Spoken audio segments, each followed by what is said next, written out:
No neon, no trains, no towers of glass. The ground beneath your feet is packed earth and ash. The air smells of wood, river water, and smoke that never fully leaves the city. The skyline is low and wide, stretching outward instead of upward, a sea of rooftops broken only by watchtowers and temple roofs. This place is called Edo, and right now, at the start of the 1800s, it is one of the largest cities on Earth, bigger than most European capitals, more crowded than London, more organized than almost anywhere else. Yet almost no one outside Japan has ever seen it. No photographs, no moving images, only fragments, ink on paper, traveler's notes, maps drawn by hand. A city that exists at full scale, but largely unseen. Look around. The streets are already awake. Footsteps move with purpose. People walk on the left, guided by habit and rule rather than signs. There are no street names you would recognize, but everyone here knows exactly where they are allowed to go and where they are not. This city runs on boundaries. Wooden buildings press close together, not because of poor planning, but because space is precious and control is absolute. Canals cut through neighborhoods like veins, carrying rice, fish, firewood, and news. Bridges are choke points. Gates are reminders. Every movement leaves a trace.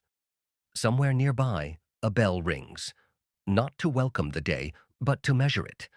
Time here is regulated. Lives are regulated. Even clothing speaks before a word is spoken. From a distance, you can tell who holds authority, who serves, who trades, and who must lower their eyes. And yet, this is not a quiet city. Merchants shout prices, porters strain under loads, children run messages through alleys adults pretend not to see. This is a place of motion and discipline existing side by side, neither canceling the other out. Above it all, unseen but ever present, is power. Not a king, not an emperor on a throne. Power lives behind walls. Power issues orders through layers of silence. Edo is the seat of a military government that has ruled for generations. The emperor exists elsewhere, distant and ceremonial. Here, authority is practical, enforced daily, and rarely questioned out loud. You won't see soldiers marching in formation through every street. You don't need to. The system is already inside the people who live here. They know how to move. They know when to stop. They know what happens when rules are ignored. This city has learned obedience the way other cities learned expansion. And still, Edo thrives. Books are printed here. Plays are performed nightly. Art circulates from hand to hand. Food stalls operate with precision. Literacy is widespread. Trends rise and fade. Jokes spread. Rumors travel faster than boats on the river. This is not a primitive place waiting to be awakened. It is a complete world, functioning on its own terms. What makes this moment dangerous, what makes it fragile, is that the world beyond Edo is changing, even if Edo refuses to look outward. Beyond the horizon, ships are being built that do not rely on wind alone. Clocks are dividing time into smaller and smaller pieces. Empires are measuring distance differently now. Here, time still follows older rhythms. Morning belongs to labor. Midday belongs to trade. Night belongs to controlled release. And tomorrow is expected to look exactly like today. That expectation is the risk. Because in the early 1800s, Edo stands at its highest point, confident, massive, and inward-facing. The systems work. The streets hold. The city breathes in a steady pattern it believes will last forever. But cities don't get warnings. They don't feel the moment before their names change. As you stand here, surrounded by a million lives moving in practiced harmony, no one knows they are living in the final decades of Edo. No one wakes up thinking they are part of the ending of something that has defined their world for over 200 years. They are too busy living inside it. This is where our walk begins, not in modern Tokyo, not in memory, but in Edo. a city built entirely of wood, rules, and certainty, just before certainty becomes impossible. And once you see it clearly, you'll never look at Tokyo the same way again. Before you can move through Edo, you must understand one thing. This city does not reveal itself all at once. It unfolds in layers. From above, Edo looks almost accidental. Rooftops packed tightly together, streets bending without symmetry, canals intersecting at odd angles. But on the ground, nothing is accidental.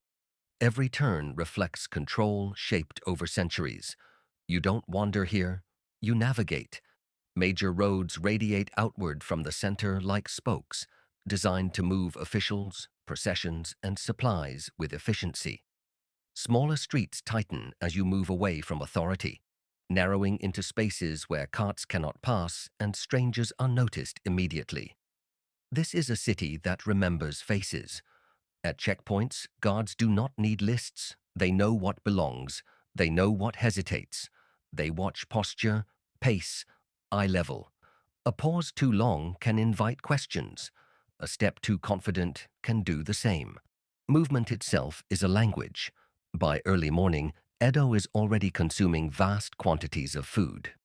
Rice arrives from distant provinces by river and sea. Fish moves fast, unloaded before the sun rises too high. Vegetables come from surrounding villages that exist almost entirely to support the city's appetite. Nothing here survives without planning. Storehouses line the waterways, elevated to protect against flooding. Measurements are standardized, weights are checked. Merchants argue not with shouting, but with numbers memorized to precision. Despite their wealth, merchants occupy a strange position. They fund the city's energy but possess no formal authority. Their success is tolerated, not celebrated. The rules say money must remain quieter than power. And yet, without these men and women, Edo stops. The city knows this, even if it never says it aloud. You notice them before they notice you, not because they demand attention, but because everything around them adjusts slightly. Conversations soften, footsteps redirect, space opens without instruction. These are not battlefield figures. This is a city era. Armor is rare. Horses are uncommon. Swords are worn daily, but drawn almost never. The power lies in expectation. A samurai does not need to threaten. The rules already allow him to act. Everyone else knows this. Violence is not frequent, but consequence is always close. This is how order maintains itself across a city this large, not through spectacle, through memory. The shogun does not walk these streets, and yet the city is built around him. Massive estates sit behind walls that interrupt neighborhoods entirely. Their scale is deliberate. These spaces are not meant to blend in. They are meant to reshape the city around them. Processions pass occasionally, carefully timed, carefully choreographed. When they do, streets clear, doors close, people kneel, not out of panic, out of understanding. Edo does not question who governs it. The system has worked too long, too consistently, to invite open doubt, at least for now. Everything you see is temporary. Homes, shops, temples, even government buildings. Wood dominates construction not because alternatives are unknown, but because rebuilding is expected. Fires move quickly here. Wind carries sparks across rooftops. Entire districts can vanish in hours. The response is not chaos, it is routine. Fire brigades form from neighborhoods. Rebuilding begins almost immediately. Plans are memorized, materials are ready. Loss is processed with speed that surprises outsiders. Edo does not resist destruction, it absorbs it. This acceptance shapes the people who live here. Attachment is careful, pride is measured, permanence is not assumed. By midday, Edo feels dense in a way few cities ever have. Markets overflow, canals clog with boats, messengers weave through crowds carrying orders that cannot wait.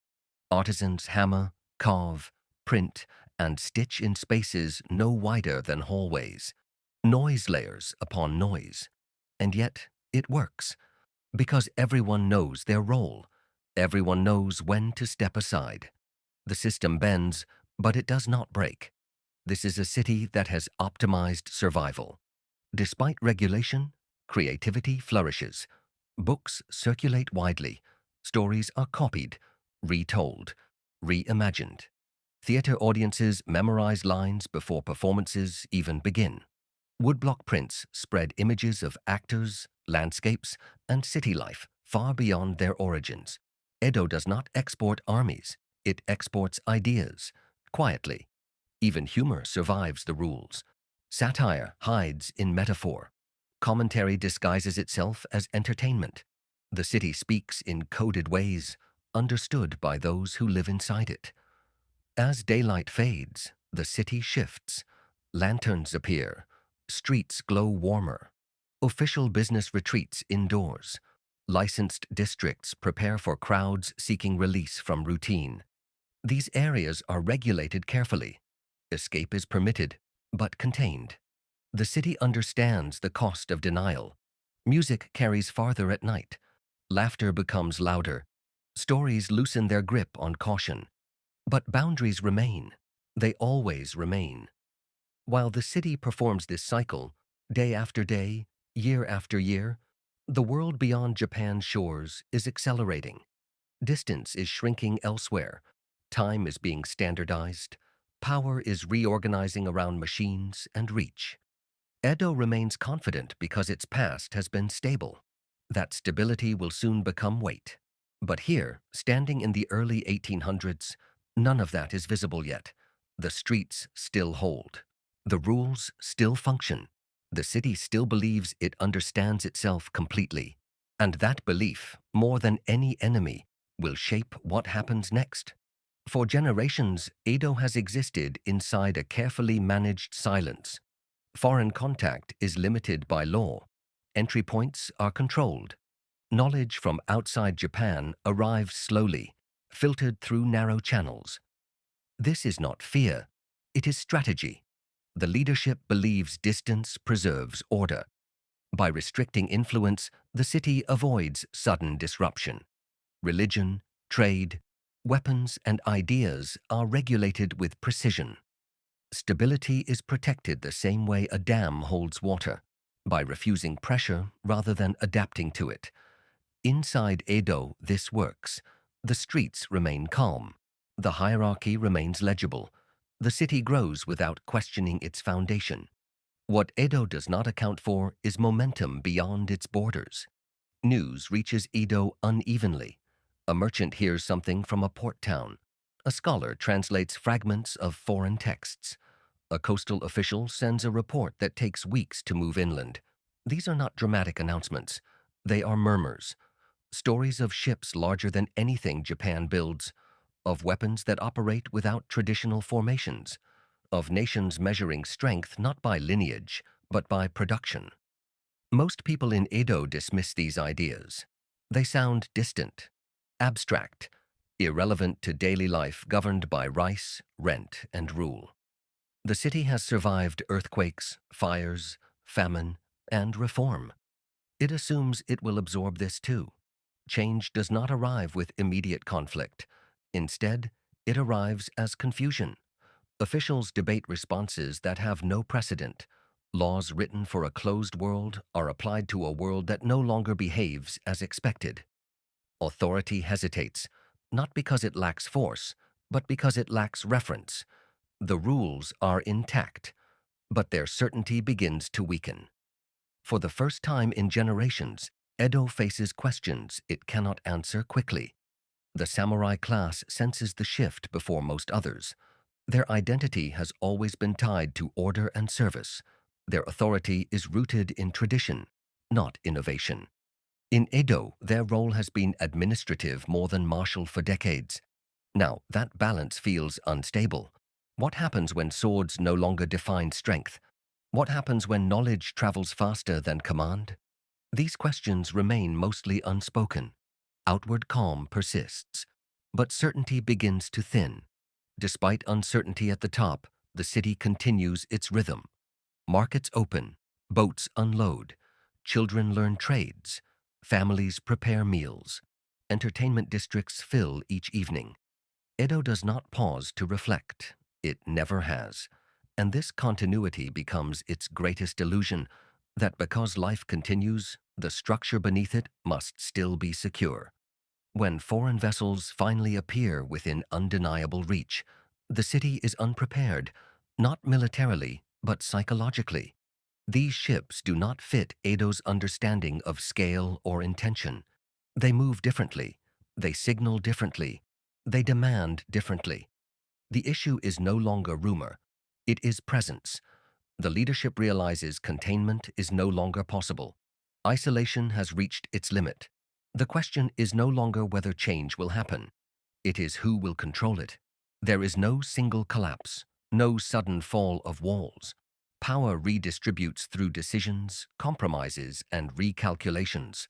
The old order does not vanish overnight. It yields, piece by piece, under pressure it cannot neutralize. Edo's strength, its structure, becomes inflexible, and inflexibility carries a cost. When Edo is renamed Tokyo, the shift is symbolic and practical. Eastern capital. Power is no longer only managed here, it is declared here. The city's role expands beyond administration. It becomes the face of a nation redefining itself under observation. For the people who live here, the change feels unsettling. A familiar city is now asked to represent something new. Uniforms replace traditional clothing. Calendars change. Clocks dictate schedules previously guided by daylight and custom. Rail lines cut through spaces once designed for foot traffic. Buildings rise taller. Materials change. Tokyo grows upward because it must. The pace no longer belongs to the city. It belongs to the world beyond it. Not everything survives this transition. Some crafts fade.